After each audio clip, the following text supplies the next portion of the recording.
So tayo makakaupo na po. Wise investment. Ayan po yung pamagat ng ating mensahe ngayong umaga. So ang pag-invest ng mga kayamanan o anuman mga i-invest natin ay hindi po lahat naman, hindi laging masama. Bakit sinasabing hindi laging masama? Kasi pagdating sa investment, ayon sa banal na kasulatan, meron pong masamang investment, meron pong magandang investment. Kaya nga po ang tawag o ang ating title ay wise investment, na hindi ipinagbabawal ng Diyos ang pag-invest, pero sa tamang pag-i-invest na ba. So, kaya nga, only we must be wise in investing our treasures.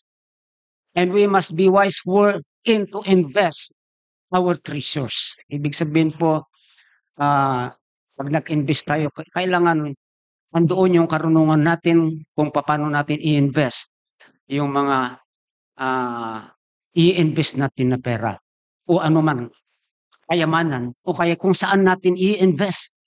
Okay, so marami pong mga pinapatungkulan ang investment. Meron dyan mga nag-i-invest para kanilang sarili lang, na mapanatili yung kanilang ganda, isig, o anuman. Kasi yun yung sinasabi ng puhunan nila para magkapera. Kaya sige na lang, magkagastusan nila yung kanilang mga sarili para mapanatili yung kanilang kagandahan. Meron din dyan nag-i-invest para sa kanilang karera. Halimbawa sa yung mga politicians. Okay, nag-i-invest yung mga yan, nag-iipon yan kasi nga bago sila ihalal ng taong bayan ay nag-iipon muna sila ng panggastos dahil may mga kumpanya yan. Lalong-lalo na ngayon, palakihan yata ng pera ang nangyayari. Sa probinsya, palakihan ng ibinibigay eh. Okay, yung mga kandidato ng mayor, vice mayor, o congressman. Ayan. Mapalad na lang yung congressman o yung tumatakbo sa local official na walang katunggali. Kasi kung walang katunggali, hindi siya magagastusan sa kanyang mga ngampanya. Okay. Pero yung mga merong mabibigat na kalaban, talagang ubusan sila ng pera. Merong ang nag-uusap noon na magkatunggali na sa pagka-mayor sa amin. Natapos ng halalan. So kinausap nung natalo yung nanalo. Sabi niya, kung ibinuhos lang sana namin yung pera namin, hindi ka nanalo. So ibig sabihin talaga, yan po, usapan talaga pagdating sa politika, pera. At ayan nga po, yung pag-i-invest. Marami po, pwede rin mag-invest sa negosyo. Ayan. Okay. Yun nga, yung talagang iniisip yung kanilang sarili, yung kanilang kinabukasan. Nag-i-invest sila para sa kanilang kinabukasan. Pero paano nga ba yung tamang pag-invest? Kasi nga dito nga sa banal na kasulatan tinuturuan tayo at dapat po ay matutunan din po natin kung ano yung tinuturo ng banal na kasulatan. Because the Bible reminds us as believers to be careful wherein to invest our treasures. Hindi po basta-basta na lamang invest tayo, may pera tayo, invest tayo rito, invest tayo roon. Tignan din po natin kung saan napupunta o saan na-invest yung mga kayamanan na pinatamasa natin o ipinagkakaloob sa atin ng ating Panginoon. Now, what does the Lord said to us concerning investing our treasures? Ayan po, tingnan natin kung ano yung sinasabi nga sa atin ng ating Panginoon patungkol sa pag-i-invest. Okay, meron kang kunting na-invest, malaking na-invest o anuman, ay tingnan mo. So ngayon nga, meron din yung mga sinasabi nila na investment scams. Yan, yung inaalok yung mga tao na mag-invest sa kanila, ng kanilang mga pera. Okay. Tapos sasabihin, tutubo ng ganito, madudubli yung pera mo pagkatapos ng 1 buwan, 2 buwan, o 3 buwan. Ayan po yung pangako nila. Ayan, at talagang tuso rin sila talagang yung investment scam nila ay pinaglalaanan din nila ng malaking pera. Meron sa Mindanao noon, napabalita nga, ayan, nagiging viral pa yan noon. Okay, may mga nag-invest na tricycle drivers, nag-invest ng 5,000. Ba totoo nga, after 2 months lang yata o 1 month, ibinigay yung 5,000 ininvest, naging 10,000. Sabi, totoo ito. So, nung natanggap yung ininvest na 10,000 o yung 5,000 kasama yung 5,000 pa na naidagdag, sabi niya, mas malaki ito, lalaki na naman ito, magiging 20,000 after 1 month. Ininvest ko ulit. Ayan. Yung iba naman, naniwala yung mga may mga pera, nag-invest ng mga millions. Ayan na, dahil talagang merong balik eh. Ano bang nangyari nung nag-invest na ng mga napakalaking pera yung mga tao? Yung pinagbigyan nila ng pera nila nawala. Naglaho. Tumakas sa bansa. Ayan. Sa Malaysia na lang yata natagpuan yung tao na yun. So, tignan natin saan ba natin ini-invest. And dito nga sa ating text, pag-aralan natin yung demand or yung nais ng Panginoon sa atin patungkol sa pag-i-invest natin ng mga kayamanan natin. Ano ba yung mga nais ng Panginoon para sa atin or God's demand for us concerning investing our treasures? Unang-una, sabi nga po rito sa verse 19, lay not up for yourselves treasures upon earth, where moth and rust doth corrupt, and where thieves break through and steal. Ibig sabihin po, be cautious in investing here on earth. Maging maingat. Kung titignan natin yung banal na kasulatan, hindi lang tayo pinag-iingat, kundi talagang totally ipinagbabawal sa atin. Yung mag-invest tayo ng kayamanan dito sa lupa. Malinaw po sinasabi rito, lay not up for yourselves treasures upon earth. Di ba maliwanag yun? Na pagbabawal sa atin na mag-invest tayo rito. Okay? So, pero meron nga pong invest dito na tama, meron i-invest na hindi maganda, mali. Kung ikaw ay nag-invest at iniisip mo yung pinag-i-investan mo ay kung kumita man yan ay para magiging pagpapala ka sa iba, hindi po masamang investment yan. Okay. Pero kaya ka nag-invest dahil gusto mo, yumaman ka, magkaroon ka ng maraming pera, yun po yung hindi maganda na investment dito. Okay. Kaya nga sabi ko, walang masama sa pag-i-invest kung iniisip mo na ikaw ay magiging pagpapala para sa iba, kung ano man yung kikitain mo. Hindi yung iniisip mo na ikaw ay yumaman. Hindi yung iniisip mo na ikaw ay maraming pera na naitatago sa bangko. Okay. So, kahit kagaya nga ngayon, ayan, nasasabi ko sa inyo, marami tayong mga send out. At sa mga send out natin na yan na 17, 3 lang ang merong bahay-sambahan. Meron namang 3 na meron ng lute. Ay 2 lang yata o 2. Sila Pastor Emil, sila Pastor Diling. Ayan, 2. Okay, yung isa, gusto rin bumili at nananalangin nga, may binibinta ng 1,000,000 mahigit na lute. So masyado naman malaki yung lute na hindi naman kailangan kasi kailangan lang natin pagpatayuan. Okay na lang sana kahit 500 square meters sa probinsya. Kaso, hindi lang 500 square meters eh. 1,000 na eh. Okay. Lahating ektarya na yung binibinta. Kaya nga, ayan po, no? So, tayo naman, nakikita natin, maaaring pwedeng kitaan o magiging source para makaambag din tayo. So, may lupa doon na tinatamnan tayo. Ayan, pinapabakuran nga para hindi mapasok ng mga kalabaw at mga baka. At ayan, pinatatamnan natin ng mga sitaw, siyempre mga gulay yan. Ayan, patula, at samut-sari, Para lamang halimbawa kung may kikitain man meron tayong maiaambag. Kasi ugali na naman natin 'yan, eh. Yung isa sa mga church na napatayuan na natin, natulungan natin yung sa San Mateo. Okay, so makita natin nakatulong tayo doon noon, nakapagbigay tayo ng mahigit nasa 300,000 yung naibigay natin para makapagpatayo sila ng kanilang bahay-sambahan. So, ah, magiging maingat lang tayo sa pag-invest. Unang-una po, papaano ba yung pagiging maingat?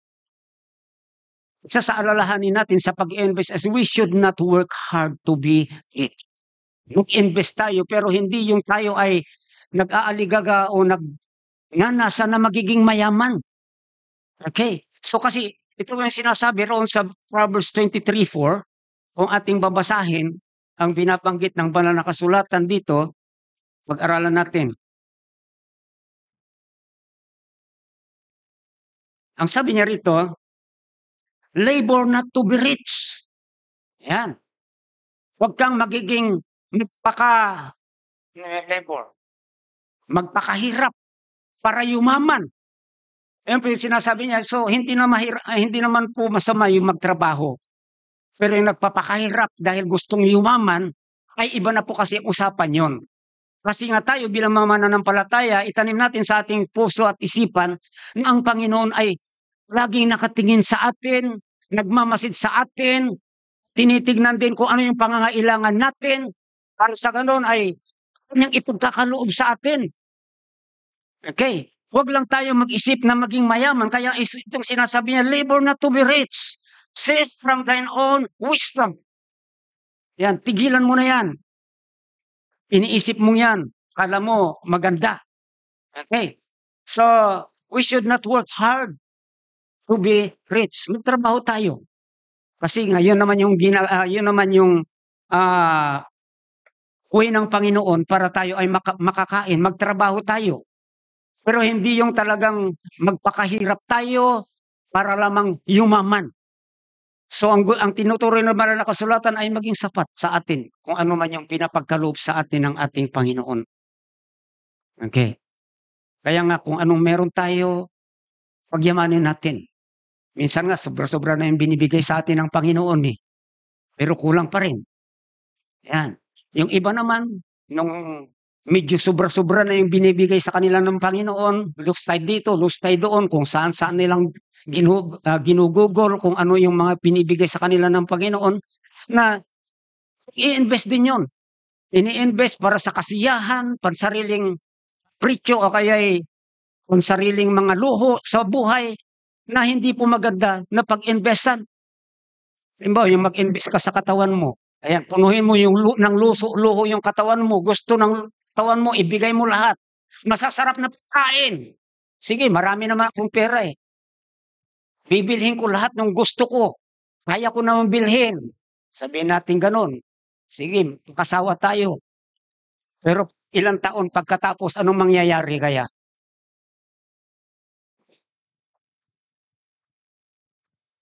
Maya-maya, meron ka ng sakit. Punta ka kay doktor. Sabi niya, ay meron kang diabetes. Tatanungin ni doktor, mahilig ka ba sa mga matatamis? Yung maitanggi, kasi lagi akong nag-ice cream doktor eh. Lagi akong nagki-cake. Kaya naman eh. Ayan. So, no wonder. Ibig sabihin yung katawan ang nagsasuffer. Kaya ang sabi nga rito, tignan nyo lay not up for yourselves treasures upon earth where moth and rust that corrupt and where thieves break through nor steal. Okay, so yung nag-invest tayo nga para sa ating katawan, tayo rin magsasuffer. Okay. So kaya nga minsan bakit kaya malaki na yung aking bilbil? Yan, nagtatanong tayo. Pero hindi natin naisip tayo rin yung may gawa.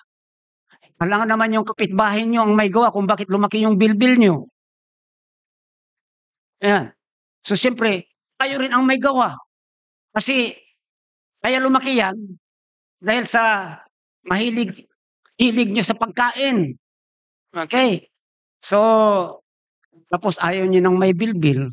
Ano, yung iba naman ang ginagawa ngayon, sige exercise, pero todo kain pa rin. Yan. So dubli-dubli na, dubli-dubli gastos. Okay, so ako hindi niyo talaga ako mapakain ng marami. Ayan, kahit paharapin niyo sa akin napakasarap na pagkain, controlled. Okay, mas maganda na yung controlled na kumain para iwas sakit. Okay, kaya nga maraming nagtataka, bakit ganyan kayo pastor, lalo na lagi akong nagbubuhat noon. Anong ginagawa niyo pastor, bakit maganda yung katawan niyo? Oh, ganda pala yung katawan ko 'no. Kasi hindi yung lumaki ng husto yung tiyan ko, ayan. Sabi ko kontrol lang ang pagkain, simple lang. Hmm, okey. So pagka kumakain kami doon sa Tayaong, aba, natapos na akong kainin yung aking pagkain, maya-maya bumabalik pa rin yung maita, punong-puno pa rin yung punong-puno na yung plato nung una, punong-puno pa rin yung pangalawa. Sabi ko, "Hindi yata nabubusog 'tong mga ito." Grabe, sabi ko, yan. At pinupuna ko sila kasi nga 'pag pumupunta naman kami, nagbabaon kami, may baong tuyo, may baong itlog, nagbabaon din kami ng mga dilata, yung luncheon meat, aba, sabay-sabay niluto, agahan.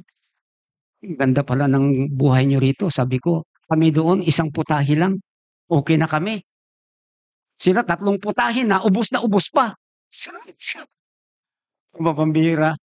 Kaya nga, yung naglalakihan din sila kahit ita sila. Akala mo walang makain pero naglalakihan kasi gano'n sila kumain, malalakas kumain, okey. So, pero yun naman madaling magkasakit. Ayan, marami na akong nakita roon na yung nanganak tapos namamatay. Kasi sabi ko yung hygiene niyo rito, ayan, mas gusto pa niyo walang kubeta. Hindi niyo ba alam na yung langaw na dumapo sa pagkain niyo, eh, dumapo muna sa tae niyo, dumi niyo? Ayan sinasabi ko sa kanila. Pero kuntento na sila na walang CR. Kaya nga yung CR dun hindi matapos-tapos. Nagbibigay naman ako ng panggastos para sa pangbayad sa paggawa, pero kahit merong bayad paggawa, wala namang gumagawa. Sandali na lang yan, eh. Sana kasi meron hanggang dito na asintay. Tataas na lang hanggang diyan. Tapos pinto, bubong. Pero papaano maitutuloy yung pinto at bubong?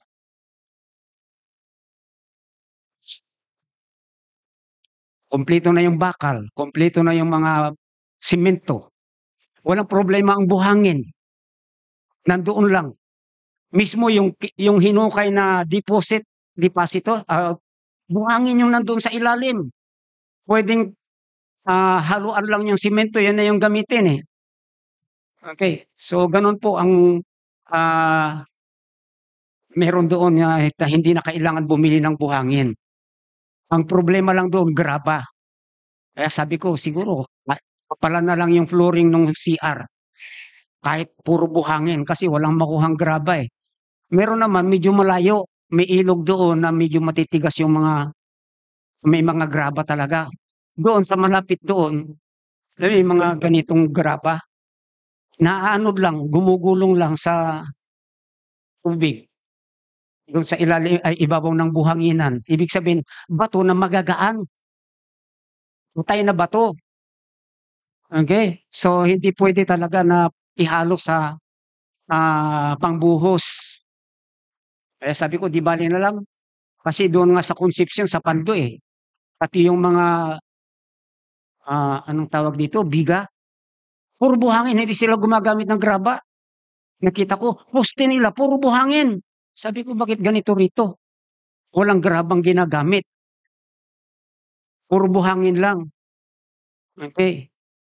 So, and, we should not work hard to be rich. Yan po yung isa sa mga, paalala sa atin pagdating sa pag-i-invest. Secondly, we should not trust in certain riches. Yun po yung sinasabi rin ng banal na kasulatan, na huwag tayong magtiwala sa mga kayamanan natin na yan, sa mga earthly na kayamanan. So, ibig sabihin po, pag yung tiwala mo nandyan, talagang gagawin mo rin, tendency, mag-i-invest ka para magkaroon ka ng maraming pera na magagamit sa hinaharap. Pero ano sabi ng banal na kasulatan? Dito mismo sa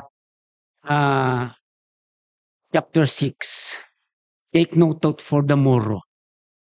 Doon sa verse 34, for the morrow shall take thought of the things of itself. Sufficient unto the day is the evil thereof. So, yung kasing pag-invest dito para sa kinabukasan ay ito nga pag-iisip sa ating kinabukasan. Okay, para bagang inilalagay na natin sa safety yung ating sarili para sa kinabukasan natin. Pero tayo po bilang mga mananampalataya, malinaw po tinuturo ng banal na kasulatan ng ating buhay, ang ating kinabukasan ay nakasalalay sa kamay ng Diyos. Bakit di natin ipagkatiwala sa Diyos yung ating kinabukasan? Magtrabaho lang tayo. Ganun lang naman kasimple. Pero huwag nating ilagay yung pagtitiwala natin sa mga kayamanan na ibig sabihin pagka iniisip kasi natin, pagka marami na tayong pera, okay na tayo. Wala na tayong poproblemahin pa sa ating kinabukasan. Pero ano ang sabi ng Biblia? Dating sa mga kayamanan na yan. Sabi rito sa verse 19, for moth and rust that corrupt, and where thieves break through and steal. Pwedeng makurap, pwedeng manakaw. May ipon ka ngayon, pwedeng mawala. Tama po ba? Okay. Tinga lupa pwedeng mawala yung lupa. Ayan. Maraming yung kagaya ng kwento ko, lupa ng tutubo. Dati bumibili siya, nangungutang sa isang store. Yung may-ari naman ng store, hindi na pinababayaran yung inuutang. Ayaw nang pabayaran. Okay. So tuwang-tuwa naman yung tutubo na hindi pinababayaran muna yung utang niya na kinukuha sa store. Naipon ng naipon. Nung naningil na, yung ng lupa niya ang sinisingil. Nakuha nung unat na inuutangan ng yung kanyang store, yung ilang ektarya na lupa ng katutubo. Nawala yung lupa ng katutubo. Okay. At hindi lang yan, pwedeng maanod yan. Kung halimbawa, nasa tabing ilog. Okay. So, ayan po, doon sa amin noon, buti nga ngayon, nilalagyan na nila ng mga riprap. Pero marami nang kinain ang ilog na mga lupa. So, siguro hindi lang 10 metro o 20 metro ang nakain na o 30 metros ang kinain na doon sa mga paniman sa tabing ilog. At maraming paraan kung paano mawawala yung mga kayamanan. Pati nga sa yung mga pera nga natin. Itago mo sa bangko, pwede pang mawala. Tama ba? May mga nagreklamo yata noon, kailan lang yun na nawawalan sila ng pera sa bangko. Ano mang bangko yun noon? BDO? O tingnan nyo. BDO pa yan mawawalan. Okay? O kaya pera sa GCash. Dapat hindi kayo naglalagay ng pera nyo sa GCash. Marami na akong nabalitaan. Pati si Marvin yata nawalan din ng pera sa GCash.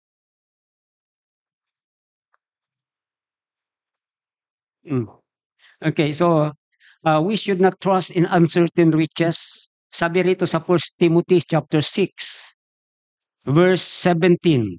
Ang sabi po rito, charge them that are rich in this world, that they be not high-minded, nor trust in uncertain riches, but in the living God, who giveth us richly all things to enjoy.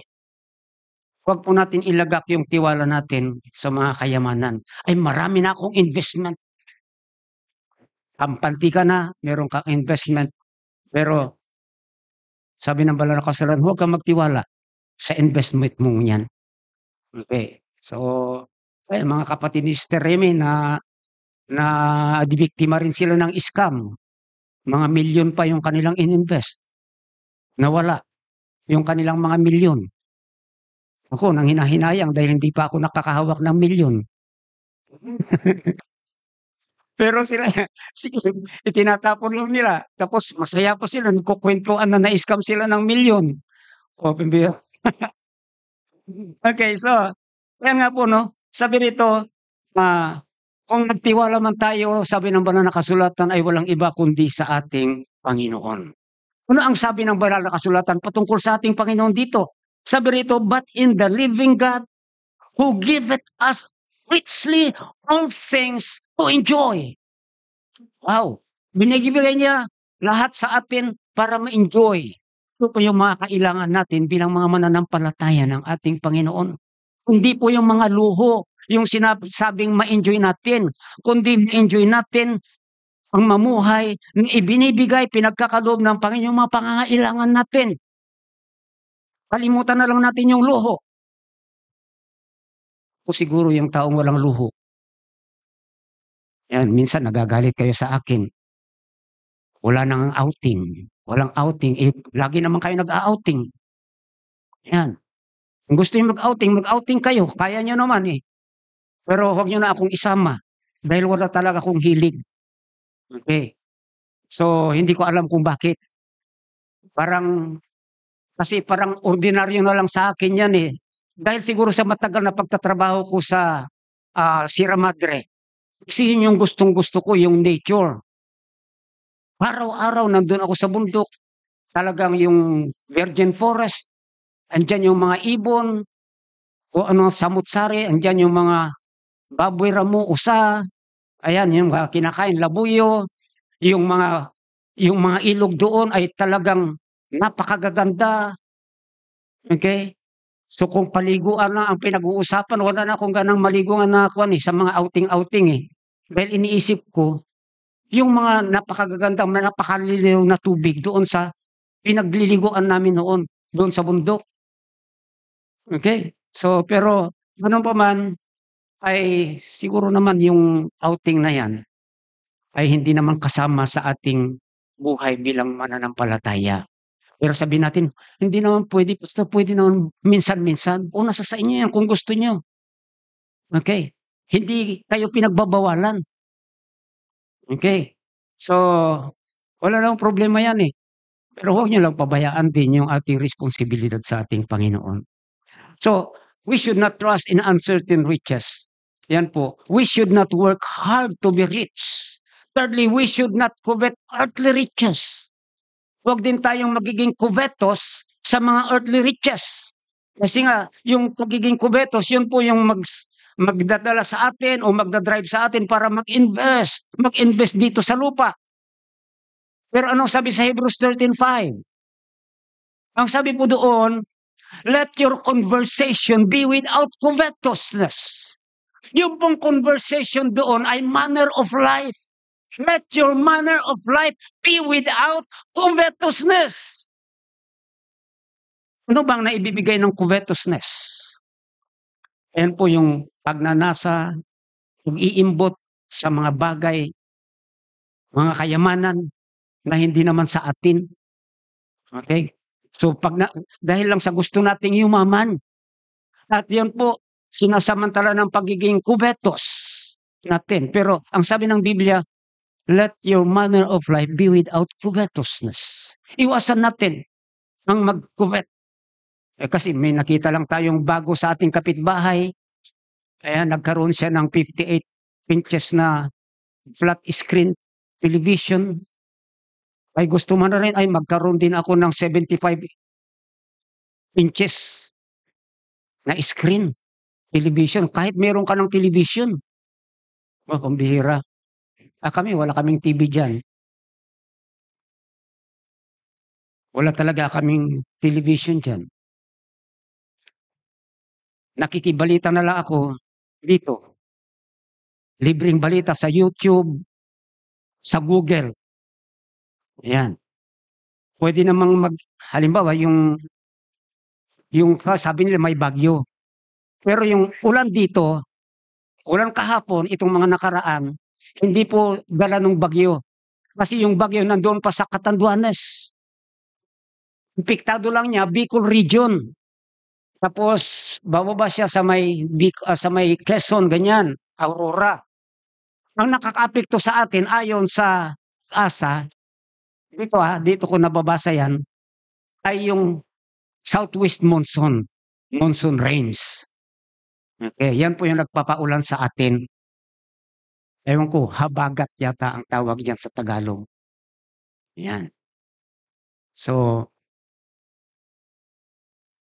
dati nung may television kami doon, ayan, pagka news time, binubuksan, nakikinig. Pero ngayon, dito na lang, wala ng problema.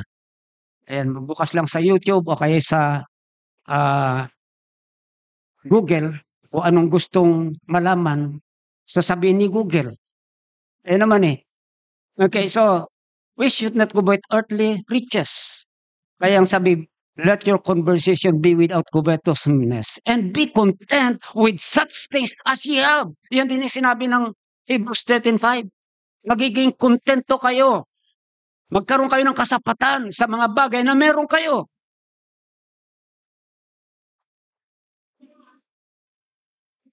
Kung bakit nag-invest para magkaroon ng karagdagan pa.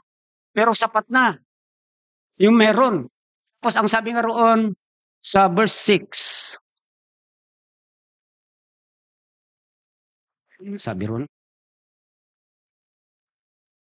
So that we may boldly say, ang sabi roon, the Lord is my helper. And I will not fear what man shall do to me. Okay. So ibig sabihin, ang isang tao na mayroong kasapatan sa buhay, hindi siya natatakot ano man ang mangyari sa kanyang buhay. Yan. So, yan po yung malinaw rito. The Lord is my helper. Kasi andyan, iniisip niya ang Panginoon ang kanyang pinanggagalingan ng tulong. Kaya wala siyang dapat ikatakot. Kasi kung ang Diyos ang pinanggagalingan ng tulong, ay alam naman natin, hindi pwedeng kulangin tayo ng ating Panginoon sa ating pangangailangan. So we should not covet earthly riches. We should not trust in uncertain riches. We should not work hard to be rich. Number 4 is that we should consider them as only temporal. I-consider natin itong mga earthly investment natin, earthly treasures, na temporal lang yan. Walang mananatili. Invest ka ng invest. Mawawala rin yan. Okay. So, kasi, yun nga yung sinabi ng ating text dito, for moth and rust that corrupt, and where thieves break through, nor steal. Pagpapahayag sa atin, pagpapakita sa atin na hindi nga po pang matagalan o pang walang hanggan ang mga kayamanan dito sa lupa. At sabi rin dito sa 1 Peter, tignan po natin, chapter 5, verse 1 hanggang 3. Sabi rito, chapter 5, James pala, I'm sorry. Kaya pala, James 5. Ang sabi rito, go to now, ye rich men, weep and howl for your miseries that shall come upon you. Right? May sinasabing miseries. Pero mayayaman to. Okay. So, hindi po kasi natin alam kung ano yung pakiramdam ng mga mayayaman. Pero sinasabing miseries, na ibig sabihin, pagka mayaman, hindi ibig sabihin masaya sila. Kasi nga, ang unang iniisip nila, lagi na lang iniisip yung kayamanan nila kung bakit, paano mapanatili, paano mapalago, na hindi mawala sa kanila. Ayan. Isipin pa lang nila na mawawala sa kanila yung kayamanan nila, yun ay nagbibigay sa kanila ng agam-agam, lungkot, o kaya takot, misery kung tawagin. Okay. So, pero ako, Panalangin ko yung tubig natin dito nawa ay mawala na, mabawi na sa prime water at malagay sa Maynilad. Maynilad ba tayo rito? Manila Waters. Hindi yung Maynilad. Kasi nga dubli-dubli talaga yung binabayaran natin. Okay. So, kung sa Maynila dapat ay 30 lang. Hindi nga, sa Maynila 30 pesos lang per cubic. Sa atin, umaabot na ng 81. Meron nyo, 81 per cubic. Ang laki ng tinutubo nila. Pero mo yung tubo nila, dapat natitipad natin yun eh. Sa halip na magbayad tayo dapat ng 500 lang o 300 sa ating tubig, aba nagiging 1,000 yung binabayaran. Dahil sa prime water. Okay. Pero alam niyo yung bilyar, kinatatakutan din nila nawawala sa kanila yung tubig na yan, yung prime water. Pero sana nga lang maimbestigahan pa rin dahil alam ko hindi yan constitutional. Ibig sabihin hindi ayon sa konstitusyon yan. Hindi dumaan sa Kongreso, pinag-usapan sa Kongreso, basta agreement na lang ng Maynilad at saka prime water. Na hindi yan tama. Kasi yung mga Maynilad may concession sila doon sa Congress na inaproba ng Congress. Pinag-usapan sa Congress yan noon. Pero dapat hindi rin yan eh. Kung tutuusin, kasi pwede naman na direkta tayo sa Manila Waters na MWSS. Kagaya nung dati. Nung binata pa ako, ang tubig noon ng Maynila ay MWSS. Wala pang Maynila, wala pang Manila Waters noon. Pero ngayon tingnan nyo kung paano nila pinapayaman itong mga negosyante, the expense of the consumers, katulad natin. Meron ng Maynilad sa atin. Yung Maynilad nagbabayad sa MWSS. Yung binabayaran nila, kung direkta tayo sa MWSS, yun sana yung babayaran natin sa MWSS. Di mas mababa pa sana. Ngayon yung Maynilad magbibinta sa atin siyempre kung kano ang bili nila sa MWSS, ay patong yan. Okay. So, sabi natin na doble na. Tapos hindi lang nagtapos doon, meron pang mother meter na naman tayo rito. Na triple na 4 times pa yung babayaran. Di ba maganda? Kaya sabi ko, sana nga pati yung concession ng mga yan ay mawala na rin. Pero yan ay ginawang legal ng Congress for sa mga negosyanteng malalaki. Okay. So, puro pagpabor yan. Nung panahon ni Core, nangyari yung mga yan, ni Aquino, pinaboran niya ang mga negosyante. At hindi nyo nalalaman, pinawawa talaga tayo ng mga consumers. Yan po yung nangyari dyan. Okay. At itong si Villar, lalo pang pinapahirapan yung mga tao sa ginawa nila ng Maynilad. Nakikikonsyaba sa Maynilad para tayo naman ay magbayad ng mas malaki pa. Pero nyo, kahit sabihin natin, kunti lang naman na idadagdag sa mga binabayad nyo. Kukunti, halimbawa, sa 1 billion na consumer. Okay. Magdadagdag ng 500 sa kanilang monthly. Magkano na yung 500 times 1 million? 500 million. Malaking pera sa kanila yun. Kikitain. Okay, so ito nga po yung mga earthly riches. Ayan. Kasi sinasabi nga rito, go to now, ye rich men wept and howl for your miseries that shall come upon you. Your riches are corrupted. Ayan po Okay, your riches are corrupted and your garments are moth-eaten. Ibig sabihin, pag yumaman ang isang Kristiyano dahil ginusto niya, ginawa niya, ang sabi pa rin ng Panginoon, corrupted yung kayamanan na yan. Ibig sabihin, hindi magtatagal kasi. Walang kayamanan na hindi nauubos. Walang kayamanan na hindi nawawala. Okay. So kaya nga sinabi natin, temporal. Ang sabi pa rito, your gold and silver are conquered or corrupted, and the rest of them shall be a witness against you, and shall eat your flesh as it were fire. Ye have heaped treasures together for the last days. Okay, kapag ipon, sabihin, kahit mamatay na ako, sabi ng iba, safe na yung pamilya ko, meron na silang milyon. Kaso mas naunang namatay yung pamilya. May nangyayari bang ganon? Pinaghanda niyong pamilya, pero nagkaroon ng disgrasya, yung pamilya, naubos, siya na nag-ipon, siya yung natira. Para saan na yung pinaghandaan niya? Yung mga ipinaghanda niya, kanino na mapupunta yun? Kasi kahit pagbalik-balik ta rin naman niya ang sitwasyon, sa ayaw at gusto niya, lilisan din siya rito sa lupa. Iiwan yung kanyang kayamanan. Sino ang makikinabang? Yan. So, kaya nga, temporal. I-consider natin na temporal. Para sa ganon ay hindi natin masyadong pagnasahan ang mag-invest. Kundi makontento tayo kung ano yung binibigay sa atin ng ating Panginoon. And last year,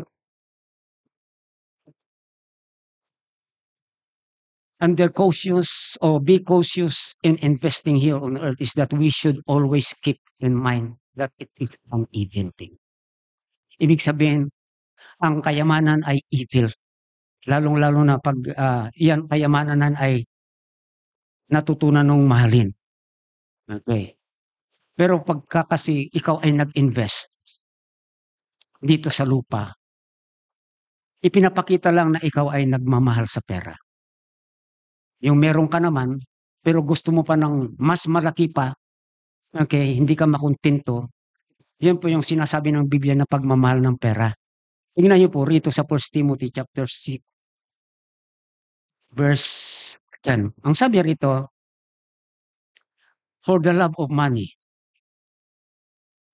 is the root of all evil, which while some coveted after, they have erred from the faith and pierced themselves through with many sorrows. Ano po ang evil noon? Sinasabi riyan na ang isang mananampalataya na nagpayaman sa pamagitan ng pag-invest, yun din yung maging dahilan para siya ay lumayo sa kanyang pananampalataya sa ating Panginoon. Siya yung dahilan para siya ay manghina sa kanyang pananampalataya. Yun po yung sinasabi rito, they have erred from the faith. Kung titignan natin ano ba ang err sa Tagalog, pagkakamali. Ayan. So may mali sa kanilang pananampalataya. Ibig sabihin, nanghihina sila sa pananampalataya o kaya sila ay lumalayo sa pananampalataya. Kaya nga po, be cautious. Kaya sinabi ko, kung tayo man ay mag-invest, nawa sa isip natin, yung kikitain natin ay para sa tayo po ay magiging pagpapala sa iba. Okay. Hindi yung iniisip natin yung para sa sarili natin, kundi para sa pagpapala sa iba o para sa gawain ng ating Panginoon. Pangalawa po rito, under God's demand for us concerning investing our treasures, that we be considerate to invest in heaven. Kasi sabi rito sa verse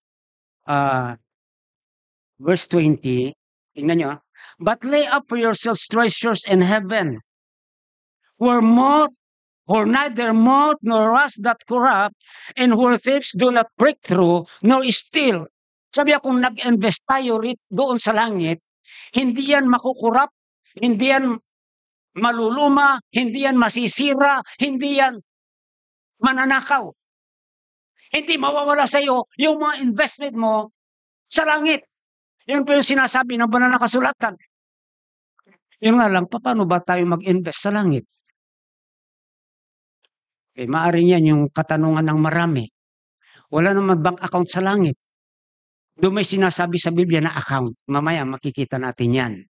Pero hindi po ito kagaya ng account sa bangko. Kailangan mag-open ka ng account mo, mag-submit ka ng 2 ID, mag-fill up ka, okay, ng may form doon na ikaw nga po ay mag-open ng account doon sa bangko. Hindi po gano'n ito.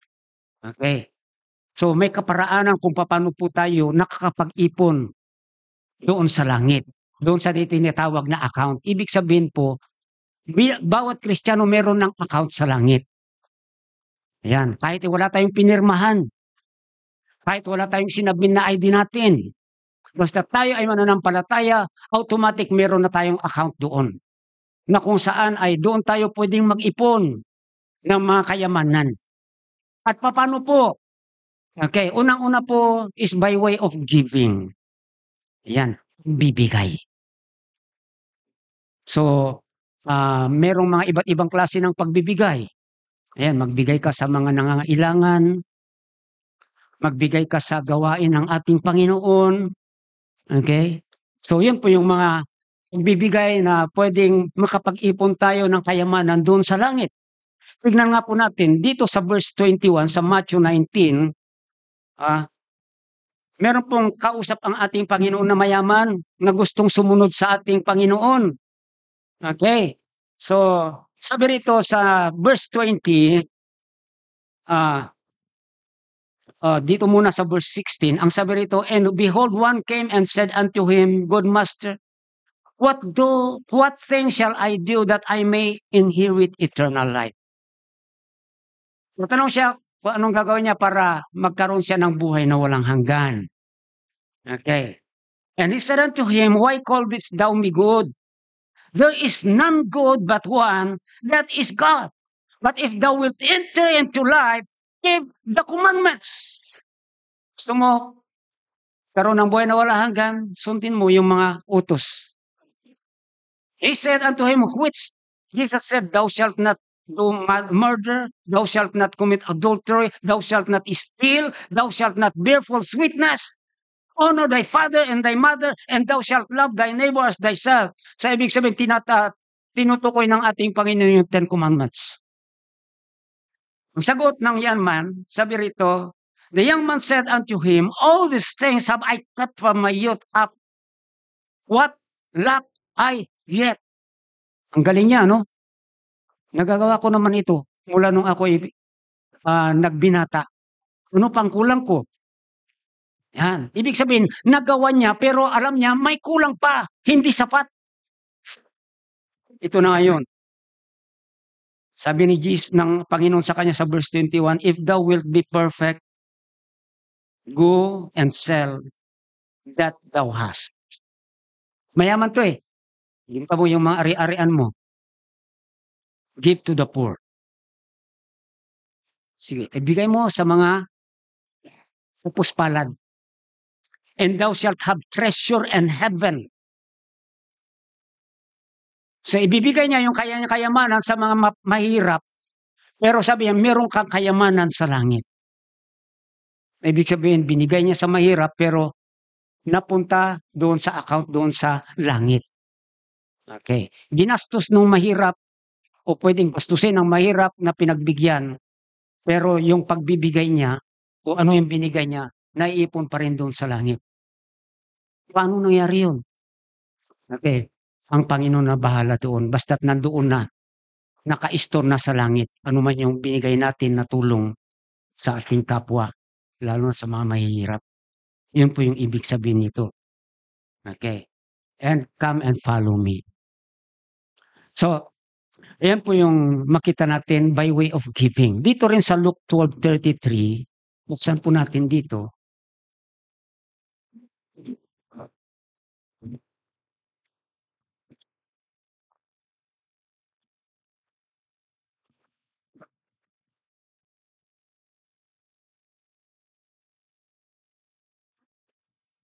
Sabi rito, sell that ye have and give alms.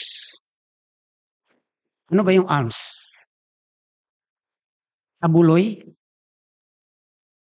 Tama ba yun? Ha? limos. Yun, limos, abuloy. Okay. So, ibig sabihin, sino ba yung mga binibigyan ng limos? Mamahirap. Okay.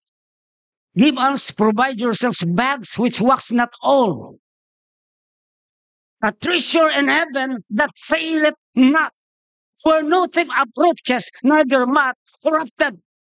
So, napansin natin dito yung pagbibigay sa mga mahihirap. Yan. Yun po yung provide natin ng bags for ourselves. Ibig sabihin yung parang nakakapag-ipon tayo doon sa sisidlan na meron tayo. Pero yan po ay nasa langit, ang sabi rito, a treasure in heaven. Ito ba yung sinasabi rito? Hindi rito sa lupa.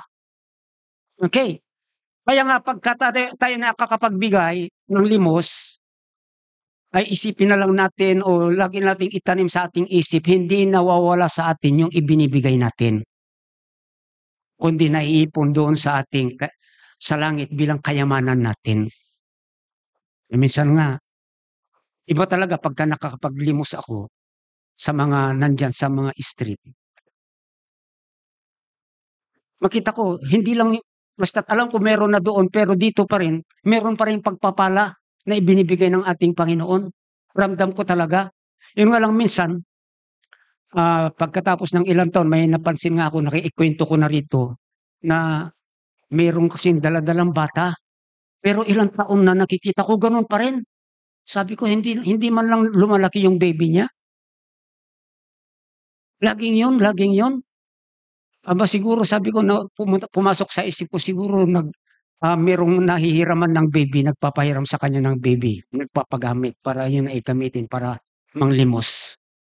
Kaya nung ako nagsawa na, hindi na nagbibigay. Kasi bakit ganun, hindi lumalaki yung baby niya? Meron bang baby na hindi lumalaki? Tingnan ko buhay naman. Hindi naman manika. Okay, so nga lang dito minsan, ay may mga nangyari dito noon na nagsulisit kasi may patay daw sila diyan sa manggahan. May pinapakita silang sulat. So, sabi ko bigay naman. Siyempre magbigay. Kaso lang pagka alis nila, sabi ko meron bang nagsusulisit para sa patay? Parang sabi ko weird yata na pangyayari yun.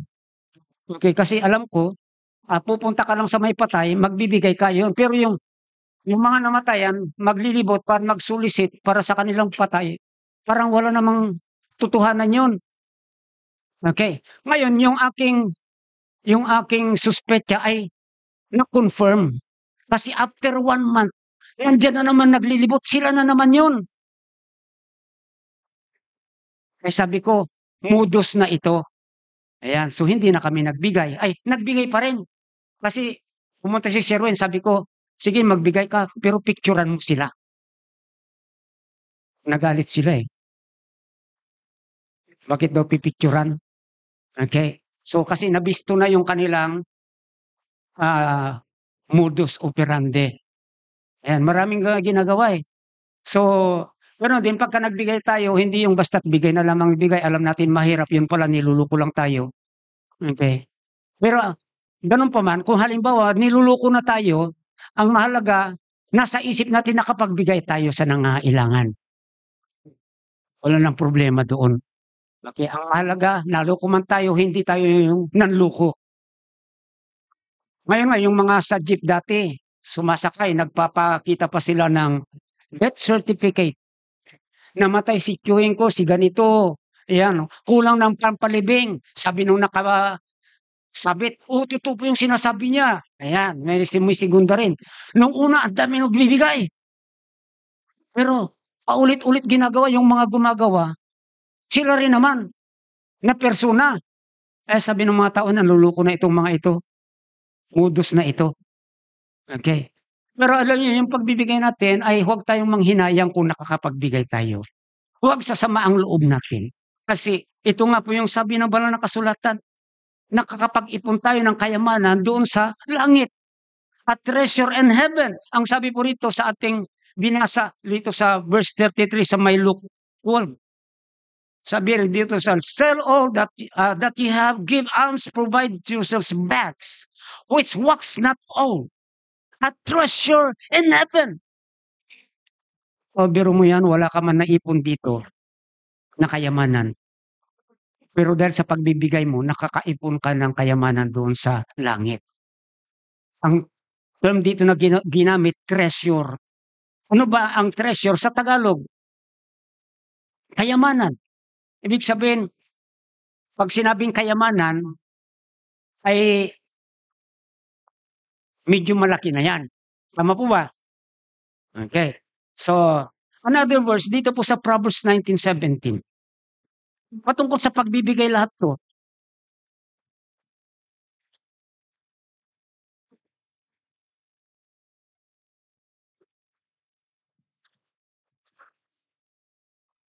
Sabi rito, he that hath pity upon the poor, lendeth unto the Lord. So, hindi ginamit yung word na magbigay sa poor. Yung pity. Ibig sabihin na habang ka sa mahirap, anong gagawin mo? Magbigay ka. At sabi rito, siya na nagbibigay sa mahirap ay nagpapautang sa Panginoon. Dati nasasabi ko na kung halimbawa utang ng Panginoon yan, babalikan ka ng babayaran ka ng Panginoon. Kasi ang Panginoon pag nangutang, magbabayad yan. Pero hindi lang po yan ang gusto kong ipaalam sa atin. Na ibig sabihin, sinabi ng Biblia na nagpautang tayo sa Panginoon, ibig sabihin yung ibinigay natin doon sa mahirap na sinasabi ng Biblia, ipinautang natin sa Panginoon, yun nga yung ipinautang natin na yan, o ibinigay natin sa mahirap, na sinabi ng Biblia na ipinautang natin sa Panginoon, pasahan natin nandoon na sa ating Panginoon, doon sa ating account, doon sa langit. Kasi ipinautang natin eh. Utang na ng Panginoon yan. Kanino na yung ating pinautang, yung ating binigay sa mahirap, na sinasabi ng Biblia na utang ng Panginoon. Nasa kamay na ng Diyos yan. At saan ang ilalagay ng Diyos yan? Doon sa ating account, doon sa langit. Nakuha niyo po? Kaya nga huwag po tayong manghinayang pag tayo nagkakaloob. Yung mga kaloob natin sa bahay-sambahan. Okay. Napupunta yan sa gawain ng ating Panginoon. Recipient yan yung mga mahirap sa ang kaluluwa, ibig sabihin yung walang kaligtasan. Sila ay nakakapakinig ng Ebanghelyo at nakakakilala ng daan ng kaligtasan. O ginagamit natin pagpunta sa misyon. Dahil si pastor naman walang sariling pera para gastusin pagpunta sa misyon. Okay. So, pero yan lahat, yung mga ibinibigay natin dito sa loob ng bahay-sambahan, sa ating mga kaloob na yan, ay yan po, lahat ay naiipon doon sa ating account doon sa langit. Yung tithe, huwag nyo nang isipin yan, hindi po kasama sa kaloob yan, yung tithe. Kasi ang tithe, 10% ng ating income na pag-aari ng Diyos yan. Kaya hindi natin pwedeng sabihin na pag nagtatithe tayo, nagbibigay tayo sa ating Panginoon. Dahil pag-aari nga ng Diyos yan, hindi natin pwedeng ibigay sa Panginoon yung kanyang pag-aari. Kaya ang tawag ng Biblia, iniutos niya na mag-tithe tayo, sabi niya, bring. Dalhin mo. Hindi niya sinasabing na give ye all the tithes into the storehouse. Ang ginamit na term doon, bring. For the very reason that tithes is not ours. Ang Biblia sabi niya, our tithes is holy unto the Lord. Nasa Leviticus chapter 27 po yan eh. Dito nga sa 26, maraming beses na binanggit yan, holy na yan. Only the firstling of the beast which should be the Lord's. Firstlings no man shall sanctify it, whether it be ox or sheep, it is the Lord's. Kung babasahin natin, hindi ko lang ma-pinpoint kung saan dito eh. Pero yan nga po, yung mga pag-aari, may mga sinasabi riyan na talagang banal sa ating Panginoon. Okay, so sa 30, ang sabi rito, and all the tithes of the land, whether of the seed of the land or of the fruit of the tree, is the Lord's. It is holy unto the Lord. Yun yung sinabi rito, no? May binanggit dito na tithes na, dito sa verse 30. Na sabi riyan, it is holy unto the Lord. Banal sa ating Panginoon. Kasi sabi niya, it is the Lord's. Nagtanim ka, kung halimbawa may taniman ka ng lupa, tinamnan mo ng palay, umani ka ng 100 kaban, yung tithe niyan, ang sabi ng Biblia, pag-aari ng Diyos. Kung pag-aari ng Diyos, anong gagawin natin? Dadalhin natin sa kanyang ban. Storehouse ang tawag diyan. Sa sambahan, dadalhin natin yan. Hindi ibibigay. Kasi pag-aari niya yan. Kung pag-aari natin, yung 90%. And from that 90%, doon po tayo kukuha ng offering sa ating Panginoon. Doon po manggagaling. Okay. Kaya nga yung tithe po, hindi po pwedeng tawaging offering po yan. So hindi yan kasama doon sa mga naiipon doon sa langit. Ang naiipon sa langit ay yung mga kaloob natin. Okay? So, ayan po yan. By way of giving. Meron pa nga rito sa Philippians 4:17. So, ang binabanggit dito sa Philippians 4:17, yun po yung mga kaloob sa mga nagmimisyon. Kaya ang sabi ni Apostle Paul nga dyan, dito may binanggit na account. Ang sabi rito, not because I desire a gift, but I desire fruit that may abound to your account. Okay, so tinuturuan niya sila na magbigay sa gawaing misyon. Para magamit, may panggastos yung mga nagmi-misyon o mga missionaries. Pero ito yung sinasabi niya rito, na yun po yung mga ibinibigay nila para sa mission ay magre-resulta naman na mailalagay sa kanilang mga account. Ito po yung doon po nakalagay ngayon, naiipon yung mga treasure natin. So nakakapag-ipon tayo, nagiging treasure yan dahil sa palaki ng palakihan, nadadagdagan. At pagdating natin sa langit, may enjoy natin yung treasure na yan na naiipon dito sa lupa sa pamagitan ng ating kakaloob. Not only by way of giving, but by way of helping others. Yan, yung pagtulong. Sino ba yung mga tinutulungan? Siyempre, yung mga nangailangan, sasabihin na lang naman natin, ano? Okay, halimbawa, may mga nasunugan, yung mga nasalanta ng bagyo, baha, okay? Nawalan ng mga ari-arian o anuman dahil sa mga kalamidad. So, kailangan ng tulong. Ayan, maalala natin nung panahon ng Yolanda, church na tayo noon eh. Anong year ba yung Yolanda noon?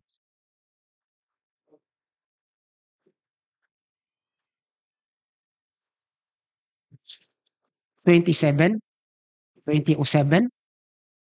Okay?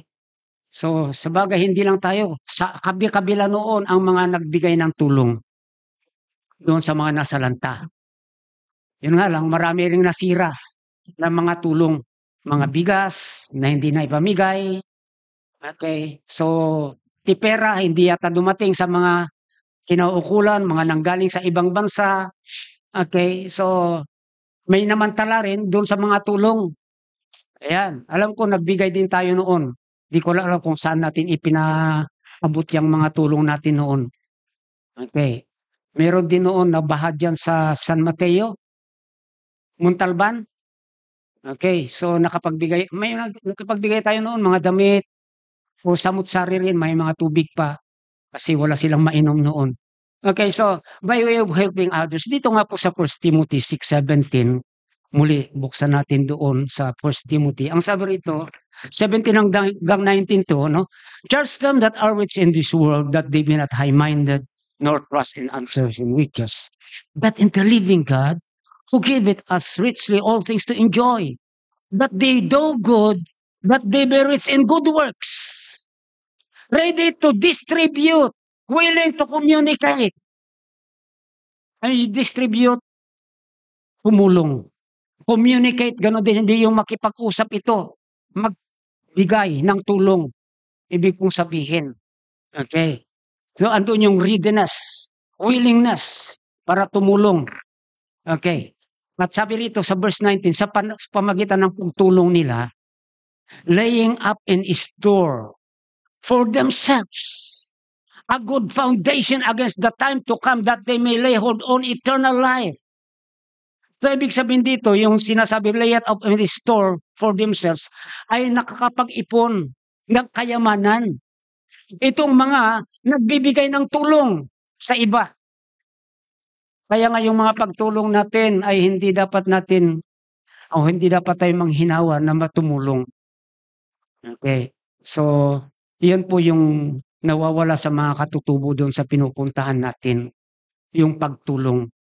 Kasi nasanay sila na tumatanggap ng tulong at para bagang feeling nila sila na lang yung entitled, yung tumulong na yung matulungan na lang matulungan, pero yung tutulong wala sa kanilang isip.